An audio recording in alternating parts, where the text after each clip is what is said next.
People them, number 31 day for inside the moon for March, last day for inside March, and last day he left some big member, big cut for people them heart for that side. So for Southwest region country people them, we go take una just now with this amateur video will be ton get on top accident wey happen for side. So where they call am say Moliwe, according to tori wey enter for inside we hear country people them, moto na the see am so na moto wey carry school picking them where they be the go for school for go take their report card this morning time as we tori mitowi for sick I say the place a fork that white thing e be cover the two motor them then go away carry sansan and even the one way carry this school picking them. All the two motor them, one they be the run out plenty speed and they be one go now for bending corner, and as way happen the two motor them make serious versus that versus he left the motor the driver for inside that bus where he die. We hear say they already buried the driver, and according to way the big people them for Southwest inside a FACO division in particular the senior divisional officer he don't talk. He saying around 5 picking them with them die, and even driver too for the motorway die. And according to way to here, since the driver he be been a person way been a Muslim, they don't already bury that driver according to Muslim people them their own tradition. But other people there they be there for ground for Saturday accident he pass. They say now more than 12 picking them with them die according to way people them for ground they talk. But the official talk wey come up from the senior divisional officer for FACO where they call it Oga Shuaibu, we hear saying around 5 picking them where they die for this accident wey happen for that side. So for Moliwe, I will sabi say Moliwe it don't ever been a some war place accident that they ever happen. Inside 5 accidents the way they fit happen on top road from Mutengene to Limbe, at least 4 accidents it happen for said way they call them say Moliwe, where it show say Moliwe they really need serious prayer,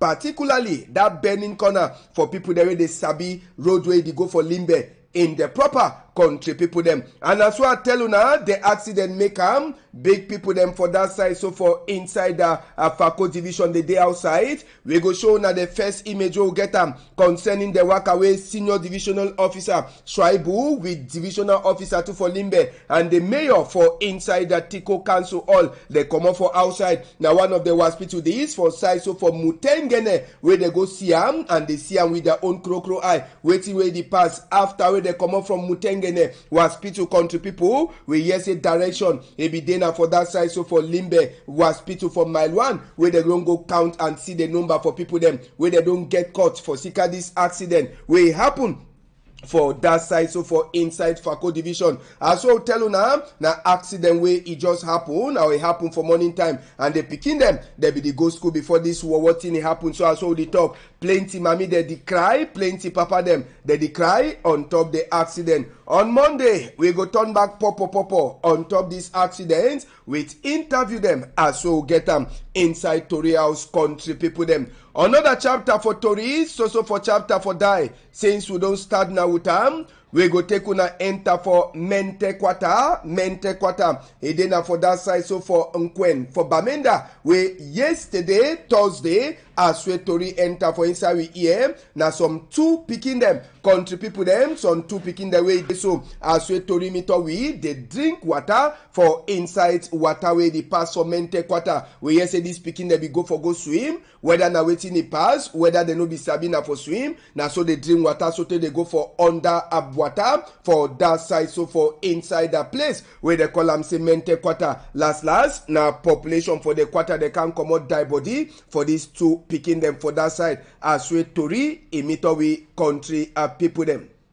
And inside chapter for die, we remain for Telona this afternoon concerning this die way some mammy where they call it to say Mammy Caro, he take his own hand, he kill himself for place where them call am say Kambe. Now for inside Sabon Diga quarter for that side. So for inside place where they call am from Kambe for Donga Mantum where Mammy he kill himself according to Tori we enter for we ear. For morning time, Mammy Caro be come out, he salute people them fine, he go kitchen go enter back for a room. Whether na wetin e really pass after, no person e no sabi country people them, but the only two way they notice am na say Mami e start holla for inside room. Before the one finish broke door, they notice am say Mami e be don already do wetin. Mami be don already burn himself so tey e kill am inside house. We hear say before this war, what happen with Mami Caro for 2 good occasion. He don't try for kill himself. Na family people they help him. So they even carry go for Nigeria. They go do prayer. But that prayer e no be waka. For sika say na war die where the Mami die, they put it for ground the same day as where the Mami e die. So for that side, so for inside and Kambe Sabondiga Kwata as we Tori enter for inside we hear. Make we hear just now. Wait to a sister for the Mami Caro e talk. I think tomorrow I hear I see the car. I want run come. I see the room lock. I push and the room door open. Then I jump and come outside. I still enter. I push and the door open. We go outside na fire. Run now, come down outside. Like now say they for it. Because the time we don't burn the fire, we cry. Before I hear that the voice, I don't come. Now you burn the fire, sir. Before one burn the fire, we don't get some problem. No big problem. EBB, Innova Vex. Innova Vex. Something not the way we fit things in a year cause it's me burn that fire. If he sick, if he come on Nigeria, he sick. Then my sister carry him go for outside. Family well. Then just start now today. Just different.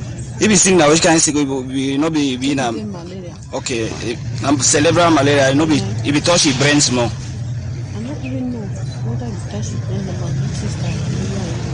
If they ever be so be like say the countries where the countries will take.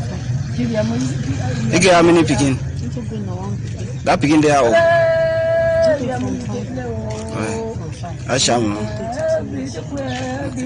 Thank you very much.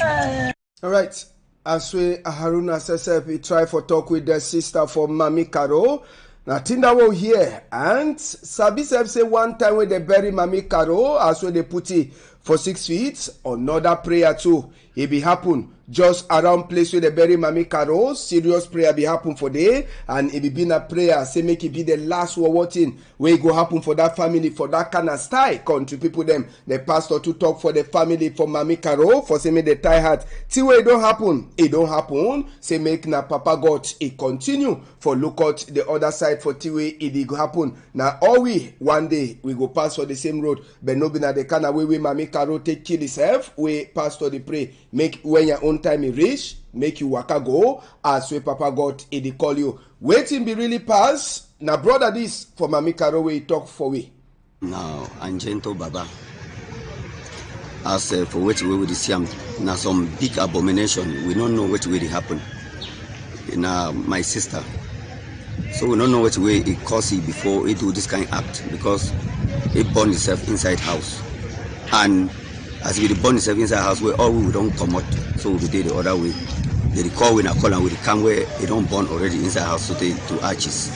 So we don't know what we think about for do. Whether something with the hottie, he never quarrel with anybody. It know nothing where he be getting with anybody. Where they talk say something with it for compound wrong. He just wake up morning time, he greet people them, pass go for kitchen, then come back. As they enter house, they hear as they cry, They see a fire inside house. They try for broke door. As they don't broke door, all side within a fire. So they people they try for quench and they burn inside the house. So I think that will happen. As people they don't can gather, they don't solve the situation. For CC made them bury them. So they don't bury them. All right, nothing that we pass for inside Nkambe for a northwest region for Cameroon. We go tell you to say for that side, so for inside Tunisia, for some place where them call and say waiting for side, so for Tunisia, now some 17-year-old girl, as soon as they see we ide so, according to Tori, we enter for we EM for Karabuk, for Turkey, no be for Tunisia, we will hear say they catch this girl, they fed thief and go hide them, then the people they sleepy, so they kill it for that side, so for Karabuk, for Turkey, the Pekin, it be then 17 years, and in name, Nadina as we tori enter for inside we hear. So for on top some kind of water we dey hear just now say uniform people them where they work on top water, they dey for serious work just now. The faces the one go to see country people them, now faces them for people that way they be one use na water for cross enter for better country for inside white man country. But according to Tori we enter for inside we hear it be war for sake I say a strong breeze for water, it throw away their canoe, and since plenty of them they no be sabi for swim inside water. We hear say plenty of them they don't lost, and so now the photo the one they see now faces them for some of the people them where they lost for water. We army for uniform people them for water. They still find them with the ESF say some of them majority, some of them they been people there they come up from we country we own Cameroon where they be one go find better life for outside. According to Tori we enter for inside we hear country people them. So as we they find in the continue we say we go open we hear on top that chapter in the proper country people them. We go come out for that one just now. As so now this also see that photo them. We go show now all the photo them as well they come, and the photo the one this year. Now so the photo them for these people there they lost the day more than 17 where they define them as way to really enter for inside we here, and people them for inside Garoua. Now for north region for Cameroon they did big and they get big cry die for compound. The city mayor for inside Garoua we una the see the talk so. Day again, Dr. Usmaila Mohamadu, he don't die. We hear say he died for number 29 day inside this moon for March. We hear say before one die so we body, he no be the eternal fine again. And he die after some sumo sequel be day. Now the work that we don't start but the work we no sabi will continue even as so they talk say administration. Now for continue, the city mayor as so now don't notice it. He don't go, and as we Tori enter for we hear the Garoua council people them, the city council, they really cry. Their city mayor will die for some kind of time where they no be expect at all country people them. From die we go through we enter now for some other one inside Tori house, and the Trump breeze we don't cause proper trouble for that side. So for Ntui for inside that place we them call am say waiting inside Ntui for central region. We the year just now country people them say for that side. So for Ntui at least how many family them we get plenty family them we house they don't chakara 50 families them we they no get place so she done 100 people them we just now they no get even place for hide their head after we Trump breeze he blow for that side. So for Ntui for central region on the city man says don't count for a dumb up. All thing don't pass he no sabi way to go do for sake of this problem for a Trump breeze. And the people that they suffer, purple suffer, and they talk just now, make when they hear their cry, make even minister for territorial administration, he hear their cry, they no get place or sleep again. Roof, no day again on top them, as we no day. Water rain meet up them inside the house on top their bed where they be the nang. The only one here na some kind water where they wear them. See side where they don't hide picking, na for under zinc where they don't just burn them. Now they suffer that from tree. Now the same thing will happen for that side. So from Bangasina, na so place for inside center region. Una if you notice them from Bangasina, if from tree, na around 50 family them from Bangasina, na 74 family them where they no get place just now for sleep, and we get almost 308 people them where they just now where they no just sabi wait where they fit do after where that Trump breeze a pass so day. Una notice themselves say some them the breeze it just common roof tree only for corner house. Now house this way before get roof on top his skin. Now so all picture them they now for empty air as so now this year, and it dey so way people them too inside their own house water don't wet all thing for inside there. They the beg say may the authorities them they do something. If no be so, then say the day now so now for inside big suffer for that side. So from Bangasina as so now don't see him. He been a some kind of what way don't worry these people them, and they expect say when they he go look to inside this matter. Make we see the thing the way this Trump breeze it cause harm for Bangasina. Now picking this, they sleep on top of bed again. They don't hide na zinc. Then they put it for day. Pikin the nang. He get a which problem. After all, he been an innocent pikin. Una see book them, important document. Where water rain, he don't wet them all. The man they show me for a room. Now for a room that way day. Where water rain, he be there on top bed where rain he just start waiting. Now a birth certificate down at the same. fire if you don't fair burn one side. Now water rain e don can do the completion for wetam. People the way they be even succeed for commoting them for outside, they the instead wash am after poto and all kind of dirty e fall for on top this cargo the way they be get am for inside house. So as well we talk just now, just as well na the see am na BB help and BB cry. They beg say me yawende he hear them cry. Bangasina na 308 people them where they already count them. They no get house so she done 74 family them for inside and 3 na around that kind of 50 family them. 78 people them where they no get house. So na big suffer where they get them just now for that side. So for inside place where them call them say Bangasina and Ntui. For Northwest region, we enter for inside the Bamenda 2 country people them where the year just now saying a better Tori where it don't enter for inside the Bamenda 2 subdivision just now where the year some project where normal they be get for bring and big machine them for come do the digging and use plenty machine them for do the work. But just now they don't talk say that machine they no go need them. So now hand people them young boy them their hand their power where they go use them for do that work. Now for sika why that way it be big glad for Bamenda 2 council as well the Himo project as well Tori enter for we ear it don't come for day and now for build low cost house them the mayor to say that one it go really help people them for people them for Bamenda 2 council for say may they get some more work and some place where they go the earn money when this low cost house project is start. Chenwi Peter na mayor for Bamenda 2 he talk for we. This low cost house will help most of the people that don't be displaced. You know, for the Northwest region, when like a crisis zone, most of the region don't be displaced. Most administrators don't be displaced. They don't get lodging. So with the help of and the collaboration of the administration, we are very certain that this Holocaust will help give employment.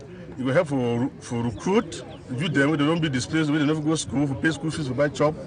And it will also help for secure most of our authorities they need for save the public. For now, I don't get a clear plan, but na 13 apartment, they will employ 185 youth for the municipality, 185 youth.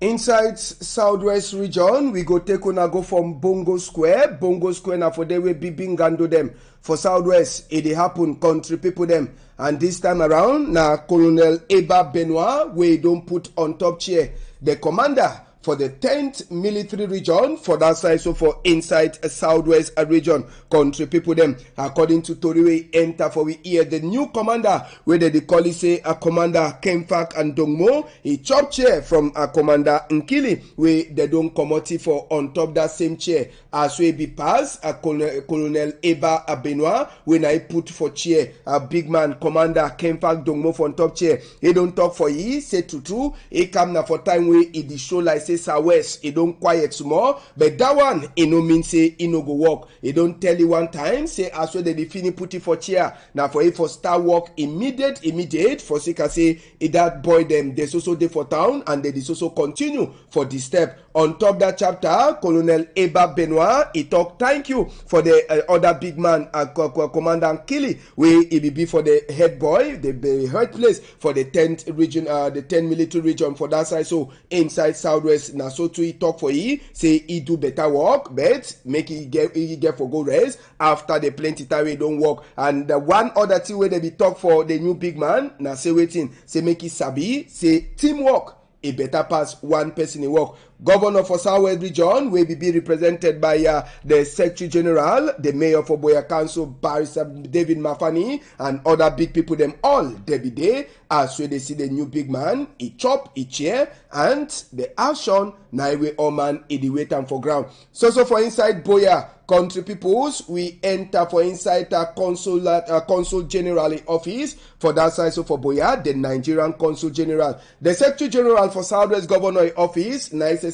He be go see the new big man, the High Commissioner for inside the Nigerian people them where they call he Abayomi Olongni Sakin where he says he come for Aboya. He be been a normal meeting for meet up all consul general them for inside the consulate them inside the southwest and even inside Cameroon. Now their annual meet where they be get them for see which way the Nigerian country people they face them and for talk directly for governor. Now for Sika wider way we get representative for governor for southwest region, the secretary general where ISSF he can talk on behalf of Ngomna for Cameroon and the Cameroon Nigerian people them too under the high commissioner for the Nigerian people them for country. He thank Bernardo Kalabilai for the support with the game for Nigerian country people them for southwest region. And fasting don't just start for Muslim people them almost 1 week since when that fasting starts country people them. And for that side, so for Manfe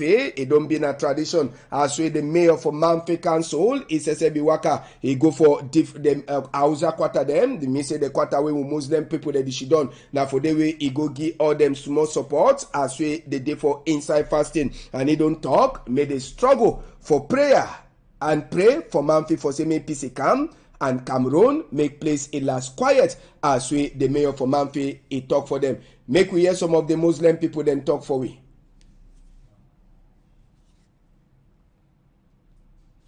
We thank the Lord Mayor of Manfi for this good restoration for us today. I will be very happy because they are really a big assistance for us, especially with the Muslim students of mine. And we pray say, may Allah give him continue with this wisdom where he get them so. Pray say, may Allah give him more blessings. May Allah protect him for us. Just be surprised for receiving this gift from our Lord Mayor. We'll be very happy because every year during this period, he always visit us and he always bring us this tea where he help us for distribute for our people. Those people they be less privileged, they don't get something. He assist them for carry on this period of Ramadan. We help them for breakfast and we help them for time when we take fast for when we begin our fast for morning. So our community will really appreciate the Lord Mayor and we'll be very happy, we'll be very grateful. We pray for you, we'll pray for your government, we'll pray for the nation at large. May God continue for you. Right, Robertson Tabenchong, he talk for we. Every year we come for year, it be like a tradition for country say make our brothers and sisters when are Muslim for their fasting period. We will support them, we will try as much as possible to support one another. For the Muslim, we know say their own it always be a tradition, and as well as a Christian, vice versa, we will do as much as possible to help and support each other. And the cabinet meeting for March, it happened for Chief Dr. Joseph John Gutey workplace on Thursday. And Sabi say Prime Minister headboy from Gomna in Nakan plenty. Now for work with the giam for contractor the way they know the fit for do the work. Now why that way Minister SSF Emmanuel Ganun Jumesi for road work if she don't talk for Prime Minister how far plenty of the work them for country he don't go for before. Sabi say other areas then to where they be touch it concern health and the matter for urban. So urban disorder and urbanization for Sabi say you will forget better country and better side. And so now why that Minister for sick people them Manauda Malashi and Minister for housing and urban development where they call it Mas Celestine Kecha Kutes he be there for inside the matter where Prime Minister talks he make all man he do he work. Now one of the main zone where we talk for this cabinet meeting a consign now work where people they know the finish them. Inside the same office for Chief Dr. Joseph John Gutey on Thursday, Chief Dr. Joseph John Gutey be get for a workplace. The new big man, United Nations Secretary General EI for Cameroon or maybe for Central Africa, where they call it say Abdul Abadi, where he go talk for Chief Dr. Joseph John Gutey sir don't come, and then two they be discuss one or two things concerning Cameroon and even the United Nations, and they talk to more the support to United Nations the gear for this problem for Northwest and Southwest country people them. We go take una one time enter for newspaper they will get inside the Tory House this Friday. Horizon newspaper they tell we say as we all man the wait for year who they go appoint for senator. They talk say for Northwest, Menchum and Bui. There are some people they fit choose one people senator from that zone. When I go read other Tory to a consign glad for Santa people them after we they build Woman Empowerment Center for they win a part of the plan for this build back Northwest for be better than wait till be there before the war. We enter for guidance post where they tell we say na some kind of report it don't show say waiting We country people them, they spend 35% for their money for buying medicine for corner roads. Una go read Tori 2 inside Guardian Post, personality for the week. Balungeli Ebune Confiance will be personality for the week for the Guardian Post. Another newspaper, the Post Weekender, editor we as we waiting. You get for a start work, say no time for rest for you. Now talk that way the game for the Legion Commander for Gendarme, as we the Gendarme General, where they call it General Congress Divine. He put you on top chair plus matter for build back at Norway and Southwest. Wait way Balungeli Ebune Confiance. He go do and wait way Andrew Nkea, winner Archbishop for Bamenda. He talk on a few read them for inside the Post Weekender. And another newspaper where they call them say municipal update. He talk for we say it is so. The details say new thing the way don't show face for Northwest and Southwest. It show say better. It follow for this build back Northwest and Southwest for better way. After war, it chakara something them. On a few read Tori to consign Dr. Chi Asafo inside municipal update and die body for Chief Zashen Zongandebu where he go the start come out small time. The Voice Weekender it talk for we today concerning Kaba Yege Jibril and Nyat Masenji Fenji where they don't vote them back on top chair and walk away Ideso Balungeli Bune Confiance maker for Northwest and wait where uniform people them do for inside combo according to the Voice Weekend. On a few read that chapter inside to read this afternoon and we'll go finish country people them with the Voice Weekend. The Voice Weekend will be one of our last paper them inside the Tori House country people them. Now so we finish Tori for inside Tori House country peoples. I want to tell you now say Pidgin News debate on Saturday. We go meet up with that Cameroonian countryman where he fix motorway the use snap current for Waka. We go talk with he and he go share small thing them as we he manage to do that motor. So Saturday Pidgin News debate na Daryl Ebima Stranger inside house country people them. Big thank you for Innocent Abega and Francois Rodrigue Dukume plus even other people there they don't hell with for put we for before camera for backside inside the week will be guest Josiane Mama Tilda na the look in them and no go forget you Derek Malice and Jonathan we all them they join hand for same Pidgin News Waka. If Papa got degree Saturday 12:30 we go meet up for talk with Daryl country people them on a hold on tight.